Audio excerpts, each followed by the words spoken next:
Guys, just before this video does start, a quick disclaimer. My face looks like a tomato, so don't rip me for that. It's where I put moisturiser on my face and it just goes red. I have no idea why.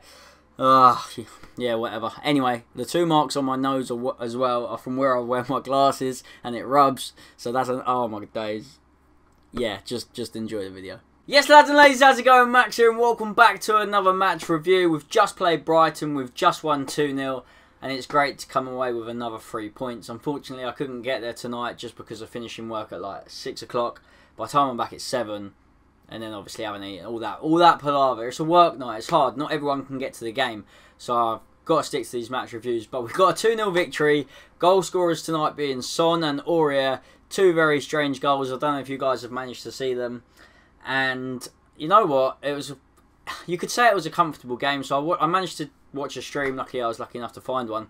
And in terms of Brighton creating chances, there wasn't many of them at all. But the ones they did have, they could have taken. So throughout the whole game, we've had so much possession. It reminded me of the games against Swansea and West Brom, where you're thinking, is it going to be one of those games?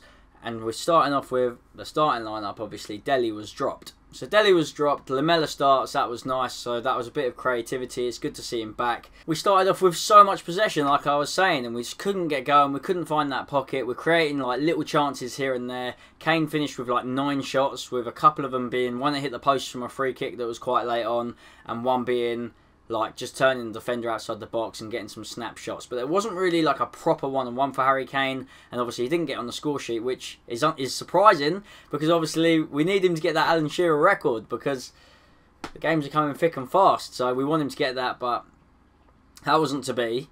Aurier's goal was just absolutely ridiculous. It was in the first half, and the ball was out on the right-hand side. He's gone to cross it in. As he's gone to cross it in, he's like been tackled from behind, so the linesman and the ref are about to give a free kick or whatever. The ball's just gone straight over the keeper into the far corner, and that puts us 1-0 up. It was just one of those fluke goals. Brilliant goal to see. I was buzzing about it. Doesn't matter how it goes in, it went in. So that was 1-0 into half time, and we come out. Obviously, Dembele came on in the second half.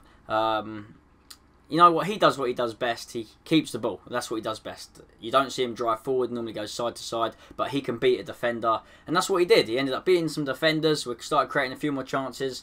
Harry Winks as well. I think that's who we got subbed off for. That is who we got subbed off for, sorry. Harry Winks is... I mean, I love him. He's got bundles of talent. Brilliant player to watch. Goes from left to right. He can ping a pass. But one thing we need to start doing, when we're at home, when we're playing against these less quality sides, you could say. I mean, no disrespect to Brighton, they've been brilliant. They're in the Premier League, like fair play to them. They kept us out for most of the game, and when we got that chance, the second chance came from a free kick. I'm going to talk about Harry Winks in 1 sec again. Free kick, Eriksen whipped it in, and Sonny with a little flicked header, us taking deflection, and it's gone into the roof of the net. So you could say it's lucky, but in terms of creating chances and us having so much of the ball, I think we deserved the victory in the end. And Harry Winks, love him, but he doesn't drive forward enough with the ball, and I think that's why he switched things up. He brought Dembele on. Lamela went off for Dele Alli. Dele Alli came on, and one thing Dele Alli does absolutely superbly is move into the space. He's always finding the pocket behind their defensive mid if they've got one, or that pocket just in front of the centre-backs for the opposition team, and he does it so well. I don't know how he does it. He just creeps in. So I think we were lacking that. Once he came on, we started to really go for it a little bit more. I did think at 1-0 though, you just think... one chance for Brighton, because they did have a chance, a snapshot from Hamed. I think he might have had 2 chances, and luckily enough for us, they were straight at Lloris.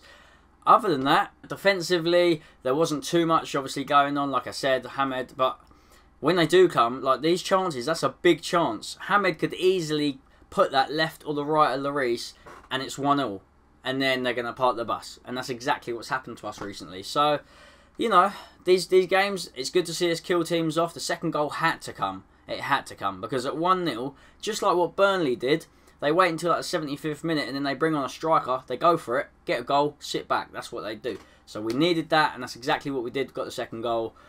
And we're back in 4th place. It's nice to see. Burnley are joint 4th. I mean, hats off to them. I just spoke about them. So we're back up to 4th.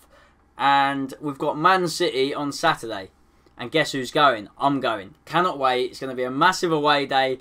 You'll have to find out and see who I'm going with, because there's no doubt you know who it is. You can probably guess in the comment section. I am going to be releasing a Talk Tottenham episode tomorrow as well. So get your the comments are already in for that. So follow me on Twitter if you haven't already. Because what I do, I've said I'm going to start doing it weekly. And I will start doing it weekly because you guys want to see it, right? So smash the thumbs up button if you enjoy these. I think that's everything I've spoke about for this this match. I mean, I will quickly mention how good I think Son is. I think he's brilliant, and it's nice to see him starting games because obviously everyone was saying he's so much better when he comes off of the bench, and some would argue that's true, but when you've got a player with that sort of ability, and you've got a player like Dele who's maybe not playing as well, I know Lamella came in for him, but Son's a player, he works hard, he beats defenders, he likes to have a shot, and people say he misses a lot of chances, but he creates so many chances himself.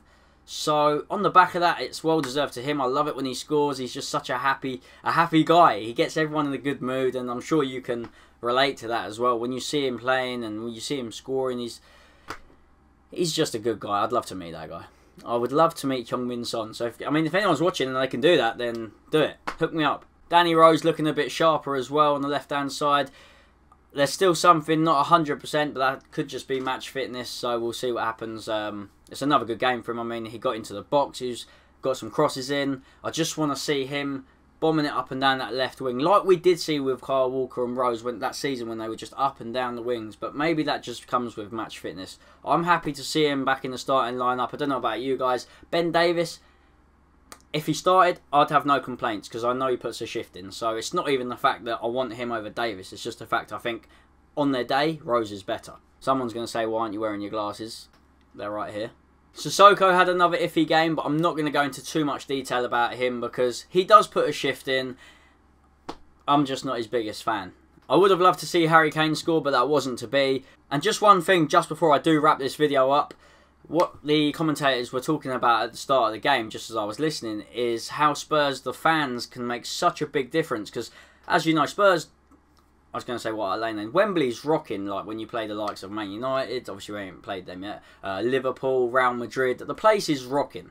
And it's hard, obviously, it's a weekday, trying to make that same atmosphere for teams like Brighton. And like I said, I don't want to say anything bad about Brighton, but everyone looks down on it, everyone looks down on it in terms of it should be 3 points all over the park, and it just doesn't end up being that way. It's not that easy. You can't just say go out there, smash 3 points. These teams do work hard. They battle. It's at Wembley. They're going to be up for it. A lot of these players will never ever play at Wembley in a competitive match ever again.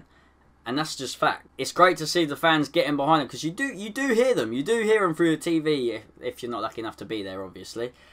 I think it's just a mind thing though, so let me know what you guys think about that. Obviously we've got City on Saturday. I'm going to wrap it up here. Thank you for watching. If you haven't subscribed and you have watched it till the end, comment have a day off. Don't know why, just funny to do, isn't it? But other than that, I'm going to stop rambling. Take care for now. I'll see you soon. Bye bye.